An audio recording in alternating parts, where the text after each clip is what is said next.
Great morning, everybody. Happy Sunday. I wanted to almost say happy chai together, but my hair has gotten long. As you can see, fall is officially here. How cliche to say that. But I really want to hone into where I'm at in my journey and how my brain is functioning right now. Side note, I ordered some clothes from Bali today, and I feel grateful and very excited for those pieces for fall, and they're 100% woven with cotton in Bali, I believe so. So I'm excited for that. I'm gonna move this. All right, well, thanks for tuning in. I really feel now in adulthood, as I'm going forward into my 30s, going to be 33 on January 4th of next year. I feel there are many pending tasks, which there are from prior times, such as when I experienced my car accident and times when my mom was in the hospital, and I just never stopped working in those times, and it built up things that I need to complete that were pending, and those things are still pending. This is a little bit of an event,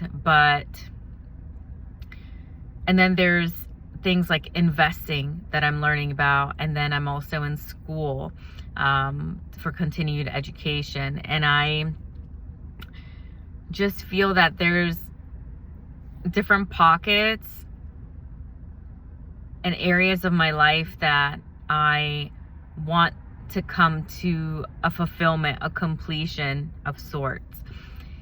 And when we try to do everything, it's not a success.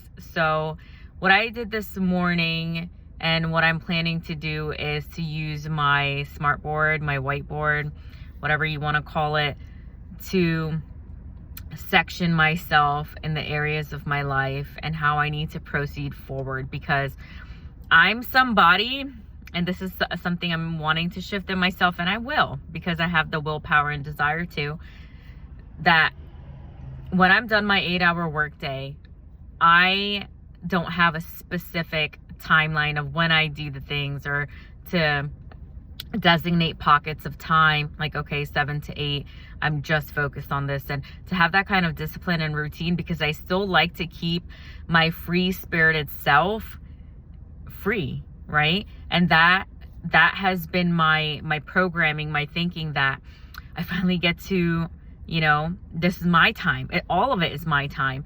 And the reality is that, well, no, it's like Pratibha, speaking to myself, right? Third person, that I decided to commit to school. I decided to devote myself to learn more about investing. I decided to take on these responsibilities for myself, and no one else is to blame for that or responsible for that. So really what I'm saying in this video, in this 3 minutes and 22 seconds that you've been listening to me so far, is taking ownership of my life. I remember when I was in college and I went to a professor for assistance right when I joined, and I used to be commuting to school at university, and I remember they told me to take ownership of my life, and at that time I didn't understand, and it came off very harsh, very rude. It's just like, that was fucked up, right? Like, I come to you for help and you're telling me to take ownership of my life, but I am by coming to you for support, for help. That was my thinking.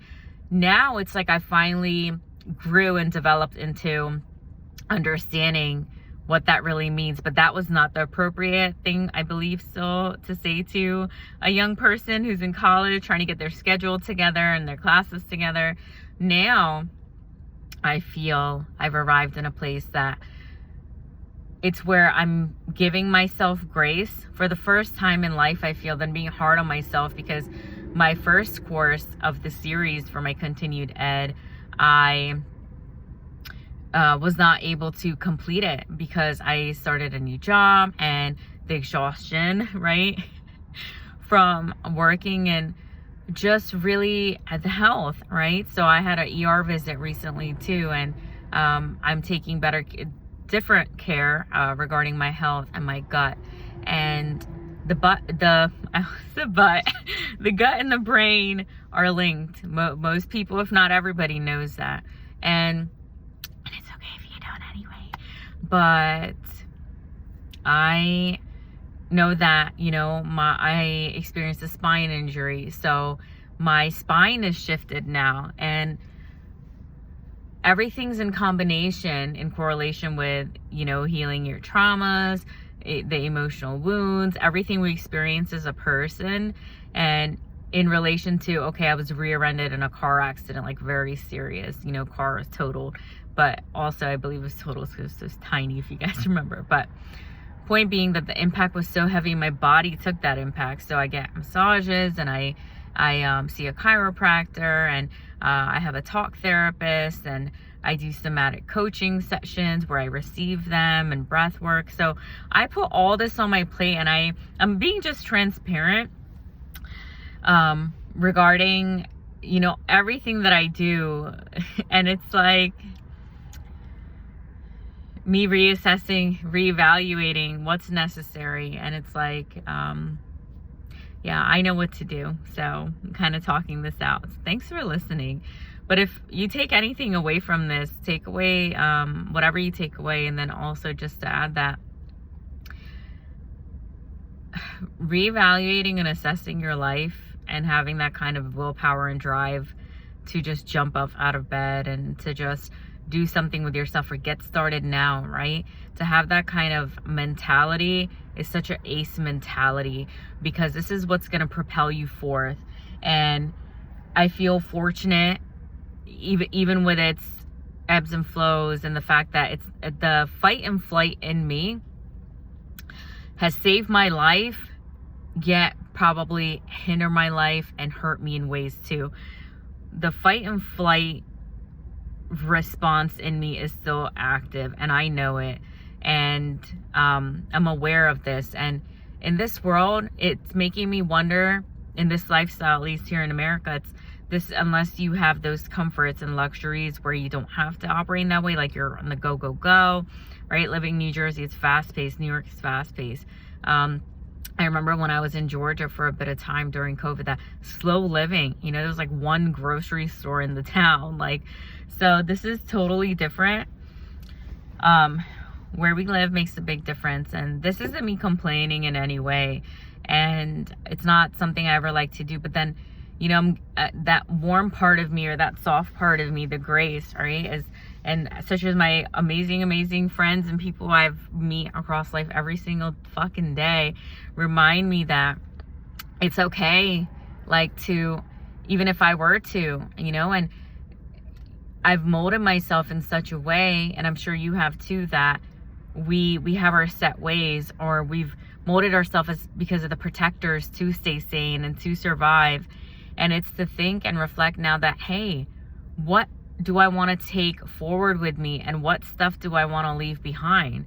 That I don't have to continue operating in that way that I used to. Like, I'm safe now, you know, you hug yourself, like all the good, warm, fuzzy things. And I just love it. I love the fact that I'm loving myself more. I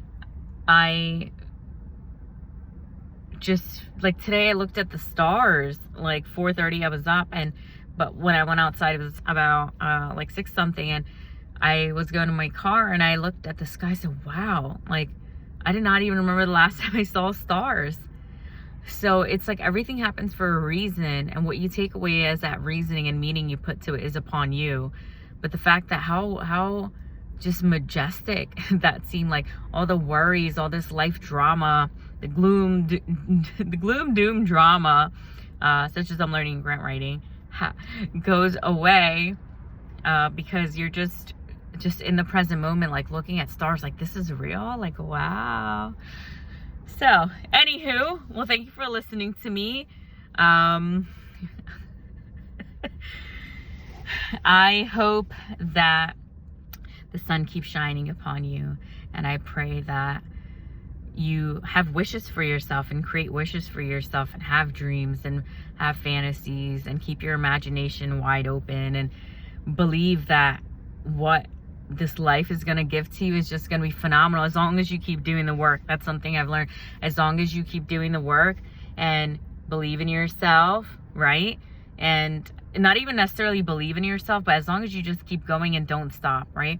Dying by suicide, just took it to a serious level now. But dying by suicide because of faults that others put upon your body, your mind, and or because of finances, and even divorcing regarding finances and all the things that take place in this world. It's like, how could we avoid that? Or how can we pivot that, right?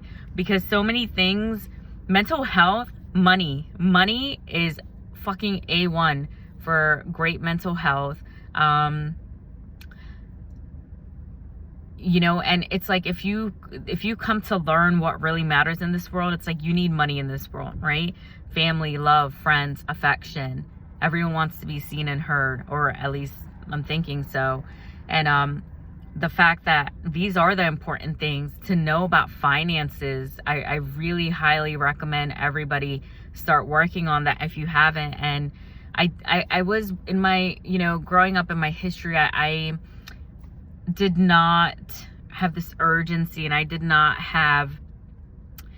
was careless, right? And now it's more so of, I'm restless. I was careless because I was disassociated from the conformity of this life, and I didn't know what it was like to be an adult. And now I'm learning, and it's like, it feels like, whew, like everything collapsing on.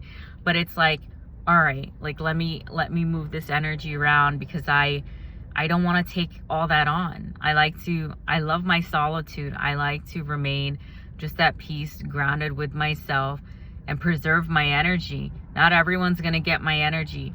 I'm learning all these things as I go, and I'm so fucking grateful, thank God, that I am. Because if I were not, I would get crushed by this world, to be honest with you. And I have been crushed in the past. And now that I'm learning the skills to cope with the realities of this life, whether I'm in 100% in touch with them or not, who really is? But maybe I am, right? Because our reality is never always, you know, what it could really be. But we're here all having our own experience. So now this video is at 12 minutes. So if you've still been listening to me, how amazing is that? I wish you a beautiful, beautiful day. Hugs, kisses, and much love. And I wish peace upon you. Peace.